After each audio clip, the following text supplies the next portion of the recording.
The best picture in the Bible of God the Father is the story of the prodigal son. You remember the story. The youngest son goes up to his dad one day and frankly says to him, "Dad, you haven't died soon enough because I want my inheritance." And he makes his dad sell off a part of their farm to give him his share of the inheritance while he was still alive. "I don't want you, I just want your money." And he goes off to Las Vegas or someplace like that. And he spends all the money. And guess what? When he spent all the money, it's amazing. He had all kinds of friends till the money ran out.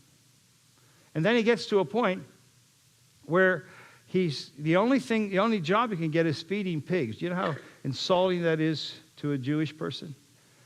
And then the only thing he gets is he's feeding the pig these pods. They had trees that grew these long pods, and there were little beans in the pods, and they would take the beans out, and then they'd feed the pods to the pigs because the human digestive system couldn't break down the pods.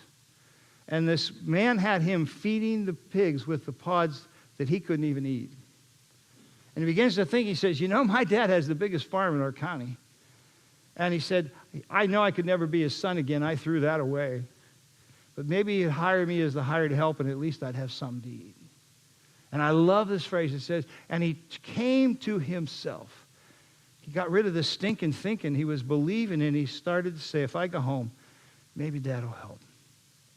Now, you know where Dad's been all this time? There's a hill on that big old farm. And if you sit up on that hill, it's the highest place. And you can see the furthest down the road where the son would come home if he ever came home. It's the road he took to go away, so you hope that's where he'll come. And the father had one of those chairs that I sit in at my grandson's flag football games. You know those folding up things? They're not very comfortable. They keep you off the ground. Well, the father had one of those. And he sat it on top of the hill every day to unfold that chair. And he'd just sit there. All he did was look down the road saying, maybe today my boy will come home. And one day he looks, and his son had a little bit of a giddy up in his left leg. And so he could walk, tell us the way he walked that it was his son. And it says when he was still far off, he recognized his son. And the old boy takes the robe he's wearing, and they call it girding your loins. He takes the robe, ties it, and tucks it in his belt. For the first time in 20 years, he starts to run. And as the boy's walking, he hasn't seen Dad yet. And Dad is running. I mean, he's running like he's inviting a heart attack. And he gets to his boy.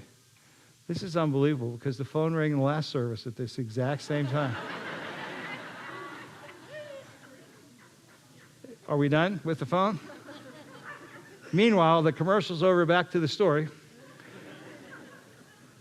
The father runs, and the son has this little speech. I'm not worthy to be your son anymore, but could I be your servant?